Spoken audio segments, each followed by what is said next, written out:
Hi, I'm Sarah Janice Brown, and I'm here with 4 of my daughters because they want to know why I educated them the way I did.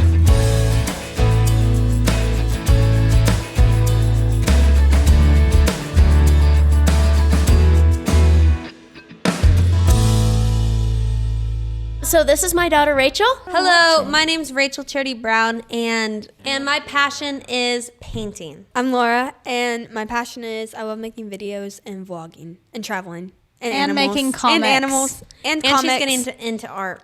And birds and horses. Yeah, I said animals. My name is Susie, and I am really interested in art. I love art, and I love cooking. I love cooking, literally anything. And I love and she's poetry. good at it. She's the best cook ever. She's going to teach me how to cook. Yeah. Yes, I am going to teach Rachel how to cook. It's going to be really fun. Sister so bonding time. So I can get married. Mm-hmm. My name is Anna. I'm the oldest girl in this crazy family. And my passion is a lot of different things. I love cooking too, but my main passion is storytelling. So writing, songwriting, yeah, just especially musicals. Oh my gosh. I'm joking. Especially musicals. No, any kind of storytelling I like, and I'm just trying to get good at all of the different forms of doing that. She's amazing. Oh, I only she's like the best. reading her books. I don't Her like books reading are actually, only her books. You guys haven't really I'm read not all her biased books yet, except if you've bought Of Ashes, but they're the best books in the world, and you should buy them. You know, this reminds me of Good Despicable Mornings. good mythical morning. Okay, so let's stay on track here, girls. The reason we're having this little podcast is so I can give you guys the backstory of why I educated you the way I did. So I would love to hear this. Okay. So when I was being homeschooled, my parents didn't have enough money to buy school books. So I said, can't I just go to the library and learn everything I need to know from the library? And so my parents said, yeah, sure. And they gave me a bunch of notebooks, and they told me to ask the librarian to help me find a book on each subject. But that's not what the librarian did. Instead, she said, well, what are you interested in? Ooh. Okay. Wow, that changed history right and there. I'm like, that one librarian. Does it matter what I'm interested in? My mom said science, social studies, history, language arts, and literature.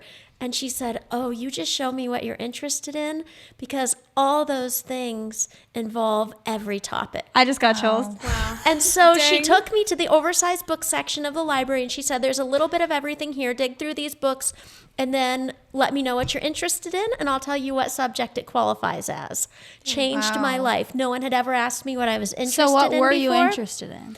So I was interested in hieroglyphics, alternative alphabets like Hebrew alphabet, Greek alphabet. I was interested in ancient Egypt. Wow. I was interested in the history of loves ancient fashion, Egypt. the history of architecture, and how brains developed and what kind of nutrients are inside of the food we eat. Wow. And so the lady was like, crazy. oh yeah, well this qualifies as science and history and social studies, and if you're interested in this, then you want to do this. And so I went home with like 15 books, and I just began homeschooling based on topics instead of subjects, and I loved it.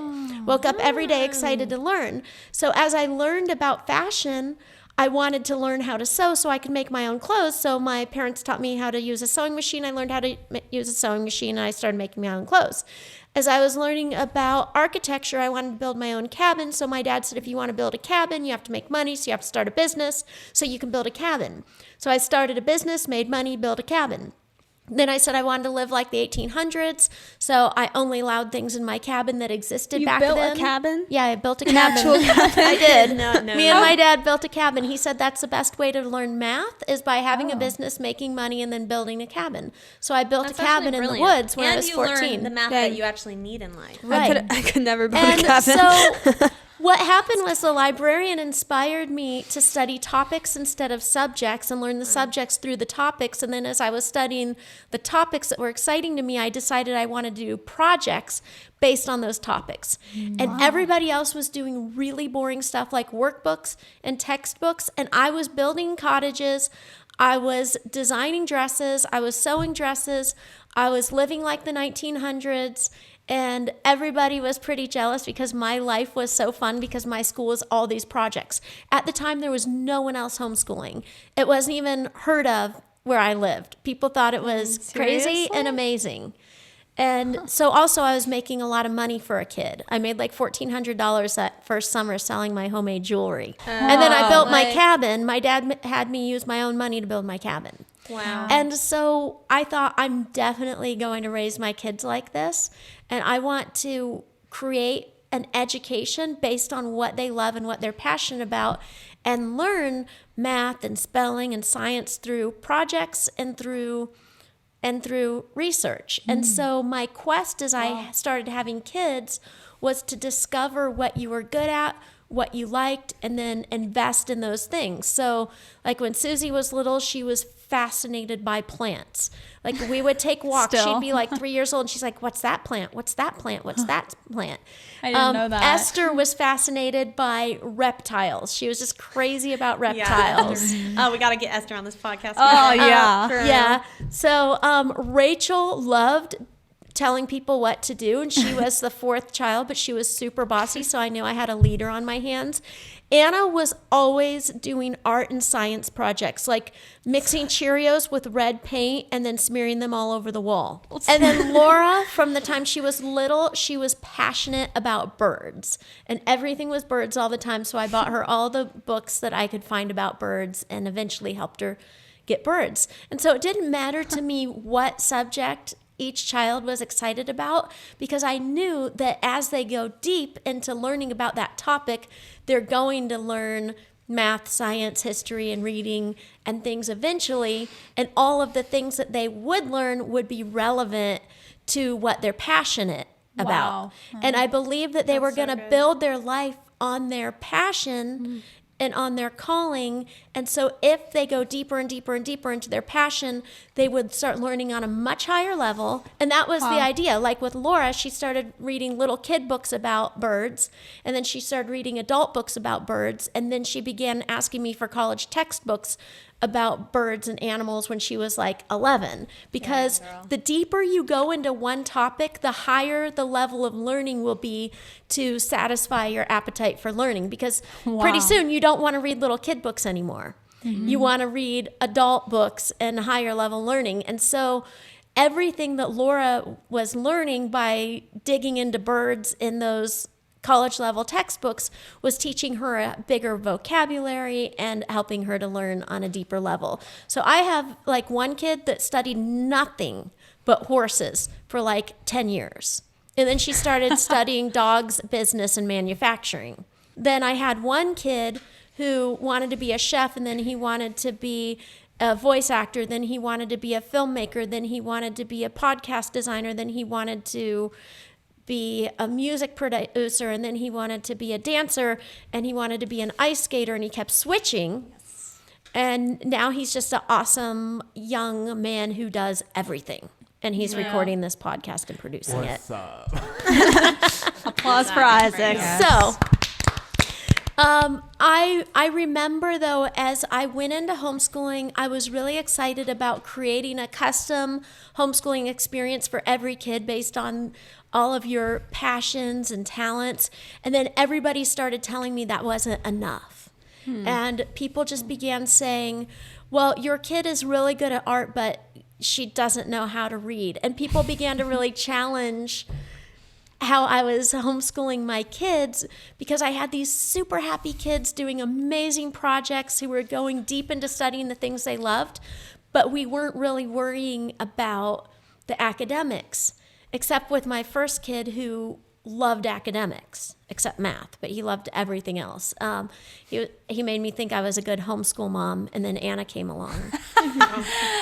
So, yeah. And so then Isaac learned to read when he was like 3-4 years old and was just a super smart kid. And then Anna started school and she couldn't learn to read until she was 9, but she was really good at a lot of things.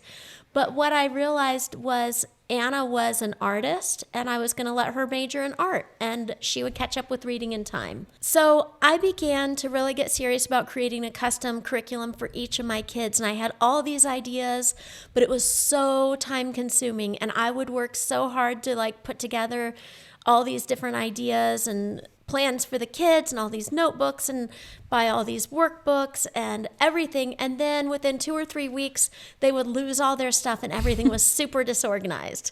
And so we would homeschool really awesome for about 3 weeks, and then it would just turn into chaos and unschooling.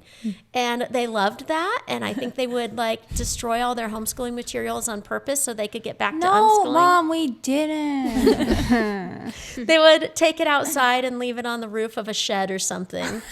But so it was a real struggle because I would spend all this time getting everything ready for like 7 kids to homeschool, and then within weeks it would just all just be total chaos. And then I remembered back to how I had done that library-based homeschooling thing with my journals and the library books, and I thought, I know, I'm going to create a curriculum for the kids so that they can study what they love, but we'll keep it organized. So I began to create what we call fun schooling journals. And the idea was the kids would go to the library, or we would order books on Amazon or whatever about the topics they love. And then I would make fun schooling journals that would tell them 10 things to do every day as they're researching the things they love. And so I made those books for my kids, put them up on Amazon, and then like hundreds and thousands of families started buying these. And originally I had just created these so I could print them on demand for my own kids. But lots of people started buying them, and moms were like, wow, I have my life back. What am I going to do with it? And they started making Facebook groups about this fun schooling, and it was just a great idea, and it worked really well. And as I began to have the kids do their structured homeschooling in the fun schooling journals, it freed me up to have a lot of free time. So I adopted 5 more kids. We have a lot of questions from viewers like you, and right now we are going to, here's a little hand of questions. We're going to pick up a question. Whoever picks it up answers the question. I picked this up first, so I'm going to answer the question first. Let's go. And then we'll discuss. And then, wait, are we all discussing? Like a little. Oh, cute. Okay. Looking back, what are you most grateful for about your homeschooling experience? Okay. Actually, what I'm probably most grateful for is the freedom to pursue my actual dreams, aka art, and that's what I've done. All this art, Wow. Mic drop. and that's it. It's just been fun. That's why it's called fun schooling. Okay, Lori, your turn. Okay. Oh, did you ever feel like you were missing out on anything being raised in a unique way? So I would watch High School Musical, right? And I really thought that looked really fun and stuff, but then I made like high school friends who go to public school, and their life was miserable. So I'm super happy. Like for a second, I was like, "Oh, it looks so fun! Lockers and decorating." No one actually dancing on decorates their lockers, tables, right? Like no one actually. leaving love notes. I found You mean this out. high school is not like High School Yeah, Musical? it's not like High School Musical. So why would I ever want to go? I still believe it is. Honestly. No, listen. No one even uses lockers. Are you serious? They don't use decorate lockers? them. They don't use them. It's so sad. My What friends about your all told phone they just. ringing?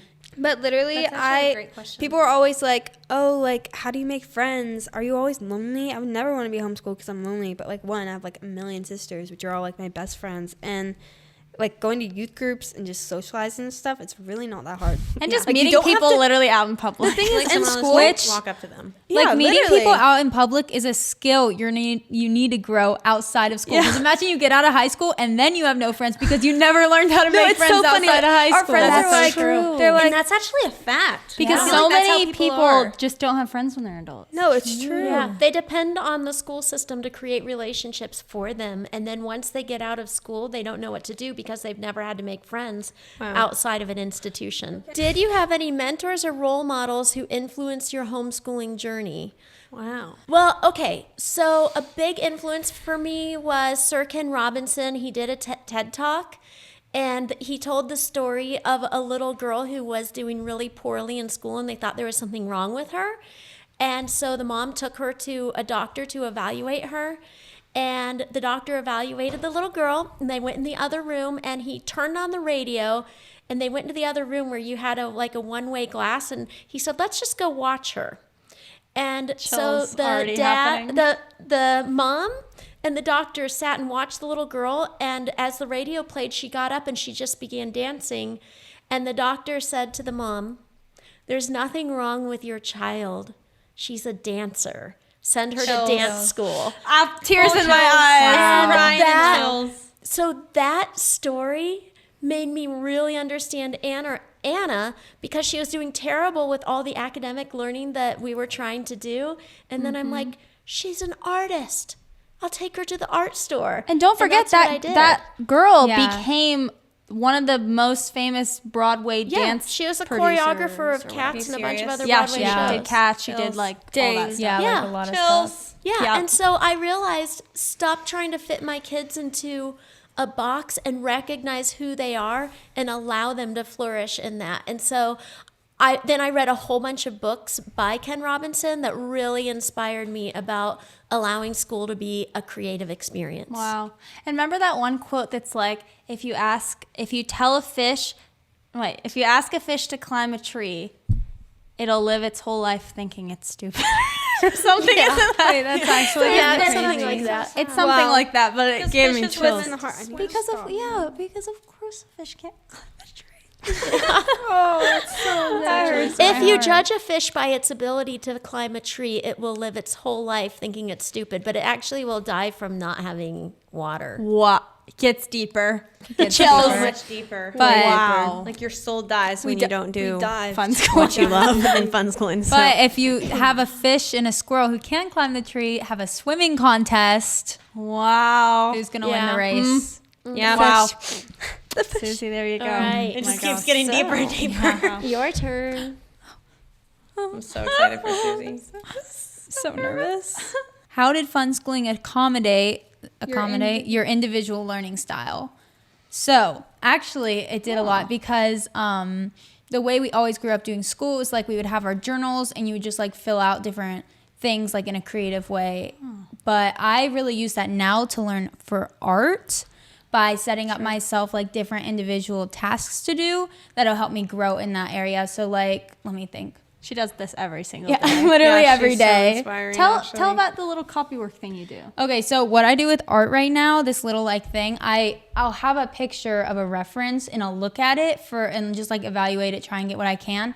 I'll turn off the reference and then I'll just try and draw what I remembered seeing, because that way it's like copy work. Mom always had us do copy work of like books and stuff to learn how to be like good writers and stuff, because it just like pretty much drills the information into your mind. So I'm like, okay, if that works with writing, why wouldn't it work with art? So I used to just copy work the art and look at it and draw what I was seeing, but then I'm like, okay, this is getting too easy. I don't feel like I'm learning that much anymore, and I don't know what I don't know when I'm not when I don't have a that's reference. actually really smart. I should have started doing that. So I turn it Such off a and good then I idea. try and draw it. And sometimes I'm like, oh my gosh, I really had no idea what I was looking at. But then I'll look back at it and then look at my paper again. And then I'll turn it off again and I do it again. And then you can it's way actually better. know like what you don't know. Yeah, be and able then to, it like, gets study better every that. time. And then she just does it. And then I'll just look at the reference and draw it. And then I'll the see end. it. Yep. It's actually crazy. Dang. So that's one of the things I kind of figured out from the way that we learned how to do school. Like, in a way,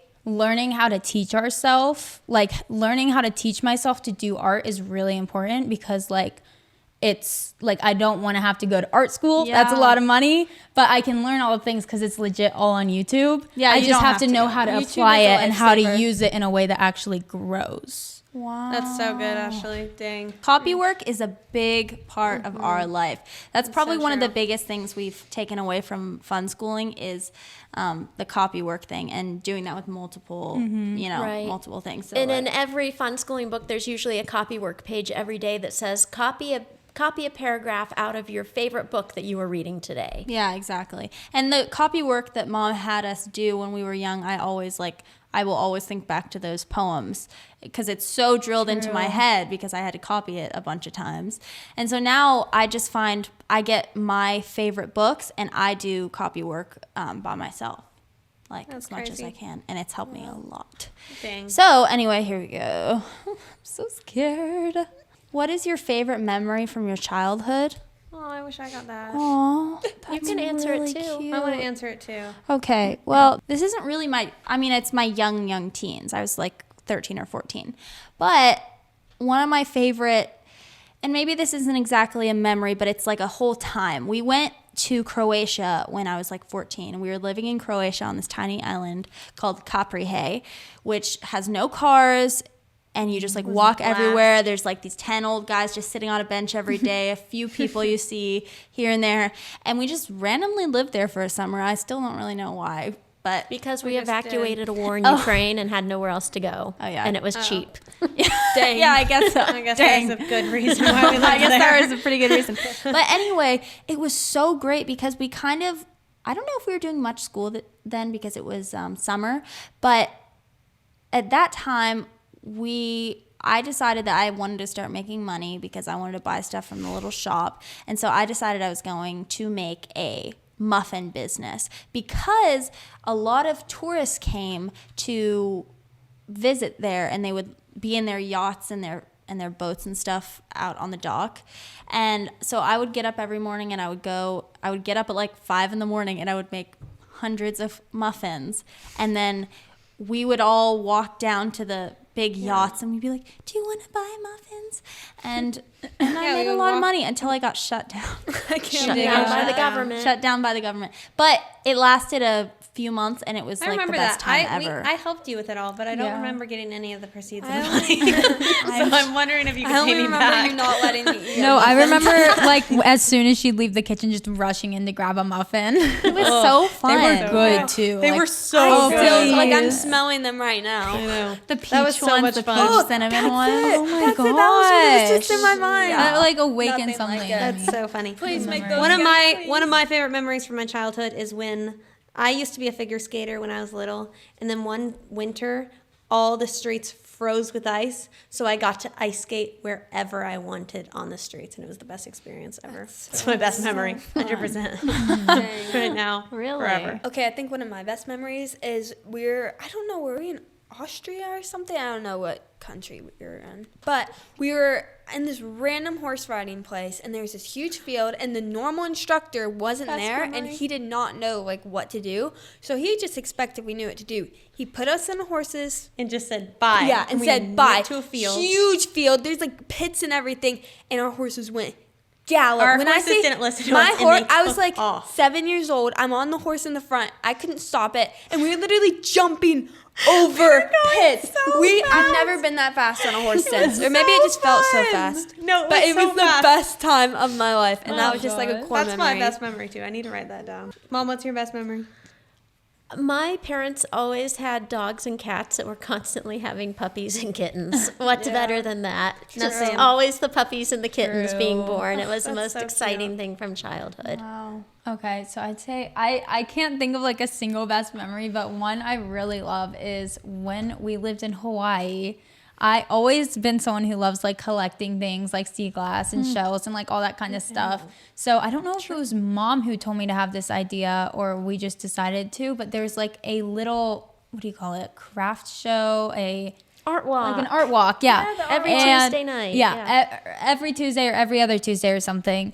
And me and Chrissy, who's our other sister, we were like, hey, let's collect a ton of sea glass because there's this one beach on Kauai. It's called Sea Glass Beach. yeah, I guess it's called Sea Glass Beach. Hey, I got was it called? Yeah, like okay, I thought it was gonna be something more creative, but and if you go there, there's like literally the sand is sea glass, but I mean most of it because it's like kind of a tourist spot. There wasn't tons, but we would find really cool like pockets where there'd be tons of sea glass. So we got that, we took it home, and we went to the craft store and we got some wire and we just made a ton of necklaces and earrings and literally everything you could ever hope for. And we were like You were like, 12. yeah, 11, 12. 11 and 12 or something, and we went and set up our little booth, and mom helped us, and we packaged all our little necklaces so cute. Yeah, they were pretty cute. And they were like really cute, and we sold them for $5 each, and we literally like sold so many you because like really? it was just $5. So every like all these tourists are here, they're ready to spend like tons of money on their Hawaii trip, and they're like, oh, we can support these 2 local girls, and we get sea cute glass necklace from and the sea beach. glass. How did fun schooling allow you to explore your creativity? Fun schooling is creativity. Wow. That's my answer. I'm just kidding. It just gave me a lot of time. It's kind of like the same question I feel like last time I got. But anyway, it just gave Is me a it the lot of exact time. same question? So it just gave me a lot of time to do what I loved, which is art and piano and ice skating. Yeah, and you didn't always piano love used art. to be. Yeah, I actually Art happened when you I were was kind 15. of like not the artist of the family. Everyone else just had natural giftings of art, and I actually never had that. I did piano and ice skating, but randomly when I was 15, my mom had a bunch of interns who were always drawing around us, and then I was like, dang, they're pretty good. I want to kind of learn that. So then I randomly just started doing it at 15, and then I started painting at 17, and now it's just my craziest passion ever. So yeah, mom always let me just explore whatever like passions in the moment I wanted to, and it worked out really well for me.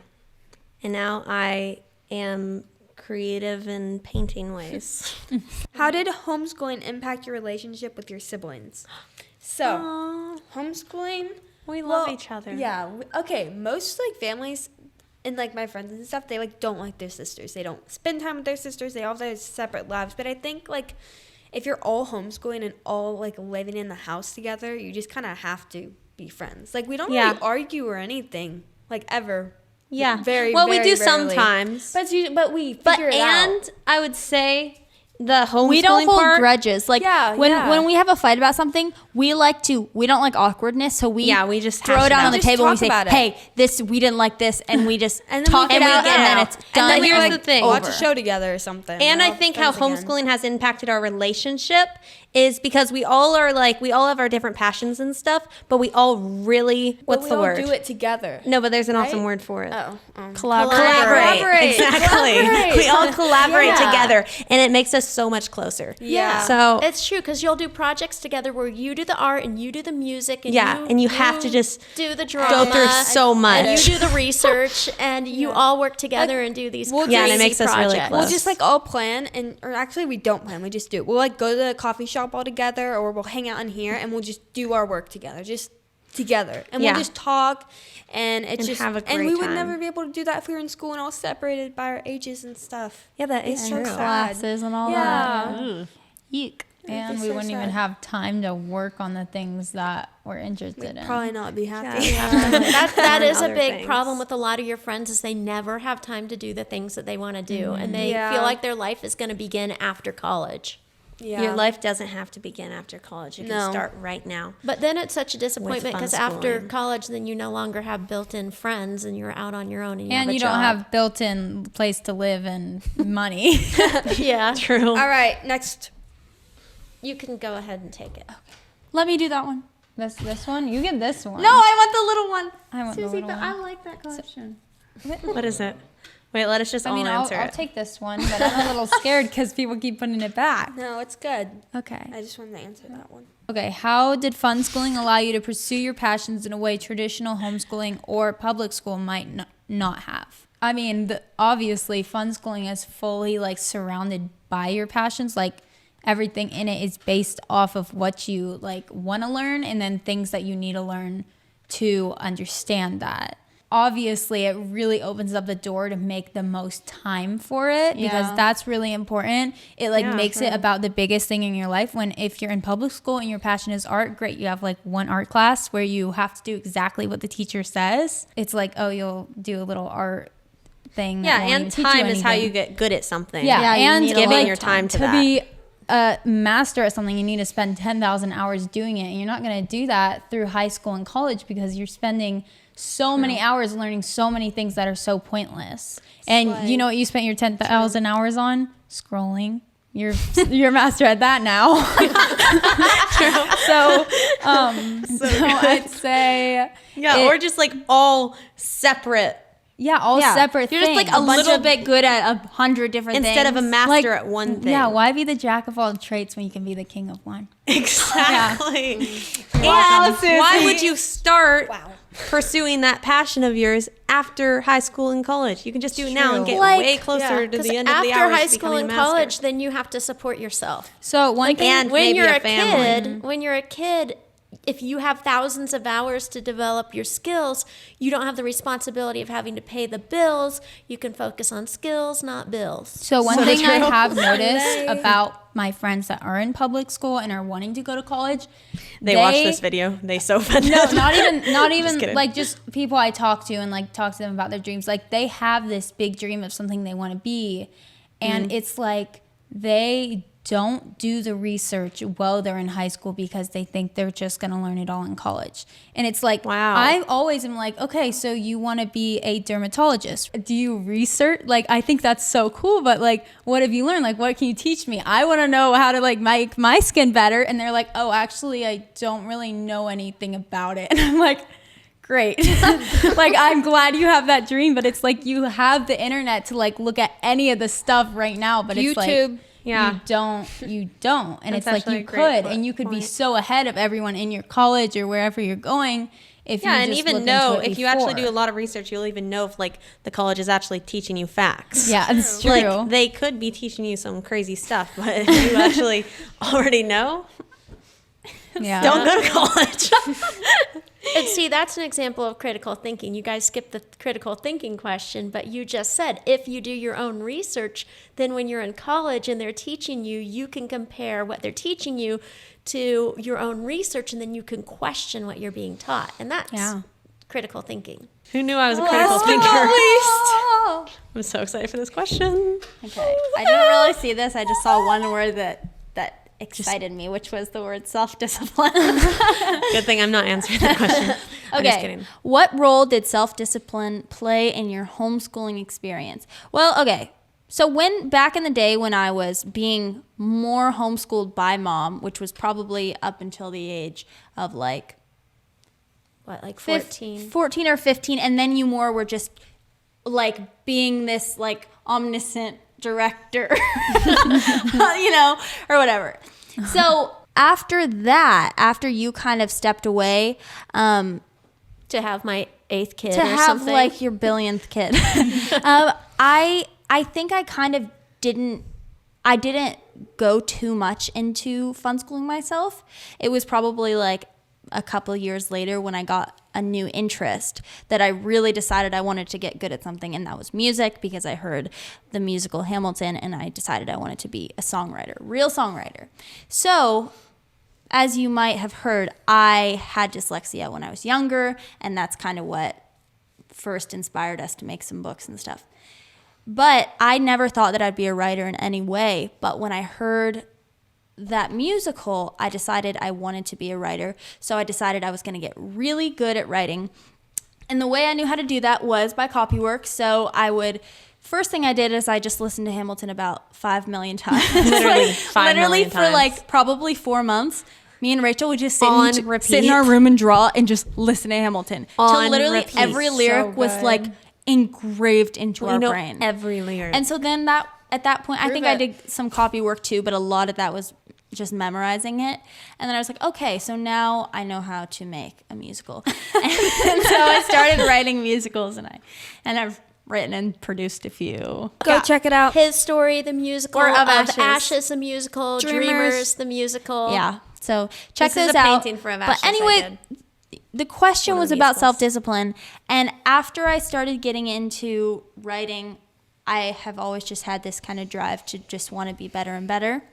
So I probably at like 17 or 18, I started putting myself back in fun schooling. So I guess that would be like my college. I kind of created a college for myself and did tons of copy work, tons of research, tons of watching my favorite movies and stuff like that, and studying them, and just learning from the best. And asking me to buy you a thesaurus for your birthday, and another one for Christmas, and another one for your next birthday. Yeah. so Yeah. true. Yeah. Asking me to buy dictionaries for your birthday Yeah. when you're like 17, 18. Yeah, and it's gotten crazier and crazier to the point where like lately I'm trying to teach myself art again because I want to get back into drawing so I can combine that with my writing. And so I've been like every day for like 10 hours just like sit at my desk doing copy work, drawing, doing all this stuff. And for literally hours So every many day, because I hours. have a good thing. Oh yeah. So self-discipline, a good thing for me is I give myself ticking time bombs. And because my mom once told me, you'll take as much time as you have. If you have 2 months to do something, it'll take 2 months. If you have 2 weeks, it'll take 2 weeks. If you have 3 days, it'll take 3 days. And so I tell myself, I'm going to get this done by the 1st so that I can start working on something else. And then I'll just really drill that into myself and just do it. And I get a lot done. So anyway. More done than anyone I've ever seen. And it's great. A lot of people think Too much done. A lot of people think that self-discipline would be something lacking for fun schoolers and unschoolers. But the thing is when you're motivated by a vision of what you want to create and accomplish, there's this natural self-discipline that forms within you because you are so driven to accomplish that goal.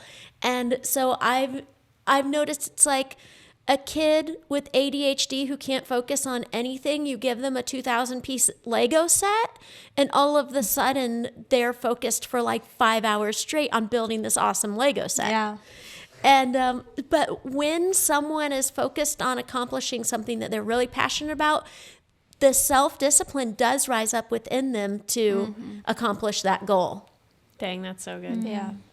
All right. This has been so much fun. And this is just 4 of my daughters. Join us on another podcast, and I'll bring a few more of my kids on so you can meet them too and hear about the amazing and fun and cool things that they're doing because of our homeschooling lifestyle. Homeschooling has allowed us to create a lifestyle that has a lot of freedom to travel, freedom to start businesses, freedom to raise kids that are really joyful and have a great bond.